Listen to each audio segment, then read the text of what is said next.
Danny Flexen here for Seconds Out with an old friend of mine actually from the boxing news days, Sean Gibbons. He used to ring us up on quite a regular basis, either promoting someone or having a dispute with some elements within the sport at times as well. Always fond memories. You're here in England this time around in your position as president of Manny Pacquiao Promotions and handling John Riel Casimero, who fights Zolani Tete.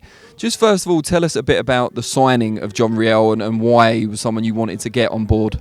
Well, I was actually with John Riel Casimero for many, many years. I was with him when we had the riot in Argentina, when he first won his belt against Luis Lazarte. So when we formed MP Promotions, the senator asked me, what Filipino fighters would you like to sign? And John Riel was at the top of the list, along with Sherwin and Cajas and many other guys. But John Riel Casimero to me is a very special talent, a guy that this is the moment he's been waiting for his whole career. What is it about him that sets him apart? So what was it? Why was he at the top of the list? He's at the top of the list because no fighter in history goes to 7 countries, wins basically 3 world titles. You can say 2.5 because he's interim champion. The guy's just a special guy that's never had that real signature fight. It's like when he beat Charlie Edwards, some things didn't go right, and he had to give up the belt, move up and wait. When he won some of these big fights, there was never that part of the gold at the end of the rainbow. Now there's the Noe fight. So he told me, he said, when we made this fight, he goes, I've waited my whole life. This is it. This is the fight. So there's no losing this fight. It's all or nothing. And the preparation has been phenomenal. I hired Angel Memo Heredia for 7 weeks in Las Vegas, Noi Neri, who trains Manny Pacquiao, Coach Sugar. So, it's just one of those fights that everything has come together so perfectly, and that I believe on the 30th is his night to finally get the credit that I've seen for many, many years, that Senator Manny Pacquiao has seen recently, that the rest of the world's going to see. Give us a bit of an insight into how Manny Pacquiao Promotions work. So what is the kind of overlapping responsibilities between yourself and the senator? Who does what, if you like? Basically, the senator has about 100 jobs he does. So pretty simple in the boxing. I run the day-to-day operations and execute the business of the fights. I take everything to the senator. I run it by him. I go up to the Senate where he's very busy. He has so many people, but it's always fun to be up there and see him in his other job. Boxing's somewhat of a hobby now. Political, he's done very well. So basically what it is I pick the Filipino fighters that I think would be best suited under our banner. I've taken them to Manny. We have Marlon Tapales getting ready to fight for the IBF interim world title. Sherwin and Cajas is defending his belt. John Riel Casimero, Raymar Caballo. There's like another 4, 5, 6 guys, but pretty much all the best guys. And the biggest thing the senator said to me is, I want to help my fellow Filipino fighters. And that's what we set out to do. So I kind of just oversee everything, but all the, everything's brought to the senator to have him okay things. You said boxing's more of a hobby for him these days. Doing pretty well considering it's a hobby. Obviously got his victory not too long ago over Keith Thurman. Where do you think that ranks in terms of the victories throughout his legendary career? You know what, Danny? That's a tremendous question. I'm glad you brought that up. To me, it ranks up there with the best wins he's ever had, because being 41 years old, coming out of Australia, he was in ruins. I mean, basically where Top Rank and Bob Arum had left him was, losing to Jeff Horn. Everybody thought he was finished. So coming back, getting prepared, beating Lucas Matisse was a wonderful win. Adrian Broner, it's nice. It was, a little tune-up for whatever, trying to get to Mayweather. But then when they offered Keith Thurman, that was amazing, because 41 years old, Keith Thurman being 30, undefeated, and in the top of his game, Thurman. He's had a few injuries, whatever, but the guy was really, really ready, as you saw. If the senator wasn't an 8-time world champion, as tremendous as he has been, Keith Thurman could have beat him. So I rank that up there in the top 3 of all of his wins.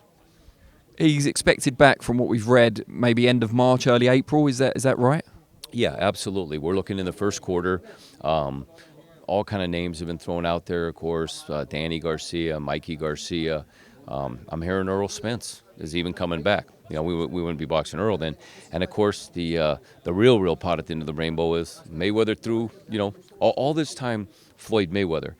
There's been a lot of talk, and Floyd is denied. And now all of a sudden you have Floyd saying, hey, I'm coming back in 2020. I want to do 2 fights, and one's the senator. And that's pretty encouraging news. I mean, that's the fight that the senator really wants to do because, again, not making excuses, but some things went on during that camp and things that he didn't feel he was 100%, and he would love to have a chance to make that fight up again. I was reading this morning that DAZN are trying to make a fight between Mikey Garcia and Jesse Vargas, which would kind of rule him out of that Pacquiao possibility in the first quarter of 2020. Danny Garcia is obviously still on the table. And then you've got the guys like Spence and Crawford, who you've said in the past you're not very keen for Manny to face. First of all, just tell us why you're not keen for him to go against those guys particularly. No, we're actually very keen to fight Errol Spence. But unfortunately, Errol decided to do an Evel Knievel in his car recently and kind of put himself out for a while. But I'm hearing very encouraging reports that Errol, it's a miracle. The guy had no broken bones, supposedly a few broken teeth, but nothing major that can possibly keep him out. So Errol Spence is definitely one of the names out there. You know, unfortunately, Terrence Crawford, he fights with Bob Arum. So we're under the PBC banner. Al Heyman has done tremendous things for us. He's basically brought the senator back from, you know, the depths of almost retirement to where we're at now. So the senator, never afraid of Terrence Crawford, would have fought Terrence Crawford. Bob Arum never really came to him and offered it right. That's what the senator told me. So, I mean, this is a guy that's never backed away from anything in his life. He's not Floyd Mayweather. Floyd Mayweather kind of cherry-picked here and there. He picked guys at the right time. Senator fought them all. You offer the senator a fight, he just says how much? Okay, done. So I think 2020 was going to be potentially the biggest year he's had in the last 4 or 5 because, you know, Mayweather's back out there. Errol Spence could come back. Danny Garcia's there. So it's just a matter of, you know, the senator's going to have his birthday December 17th and then kind of sort out what the next step is. If we assume that a Mayweather fight would be in the second half of 2020 and the senator, likely as it has been in recent times, will only fight twice for the full calendar year, who is the current favourite, would you say, for that first lot? Is it Danny Garcia or someone else, maybe Sean Porter, for example? You know, Garcia, Porter, or if Mikey's still floating around. Because people don't realize Mikey Garcia lost to Errol Spence. That was no shame. I mean, everybody say Errol Spence is the best or whatever. Mikey actually fits better with Manny because the size. Manny's more of a 40-pounder. He can still make 40. Mikey's more of a 40. So at the end of the day, if Mikey Garcia didn't lose to Errol Spence, people would be saying, oh, it's a mega fight, it's this. So those are really at Porter or the Garcias are kind of the 3 names on the table. Brilliant. Well, we really thank you for your time. Before you go, did you want to say anything about your cousin being robbed over here in the past? I know it's something we've talked about at length. Well, I just have to say, my memories over here are a lot better than my poor cousin, Sean O'Grady.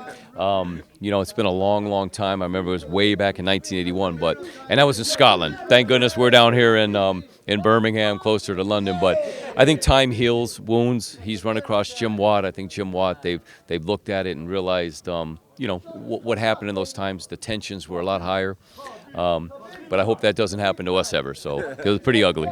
Brilliant. Well, we wish you the best of luck with John Riel on Saturday night. We'll be watching with interest. Excellent. Thank you. And I want to thank my old friend Danny Flexen, who was always fair, as the referee said, fair and firm. Joe Cortez. Joe Cortez. Every story. First time I've ever been compared to Joe Cortez. Oklahoma, Vegas, whatever. They always reported the news correctly. So I appreciate that. Thanks, Sean. Thank you, man.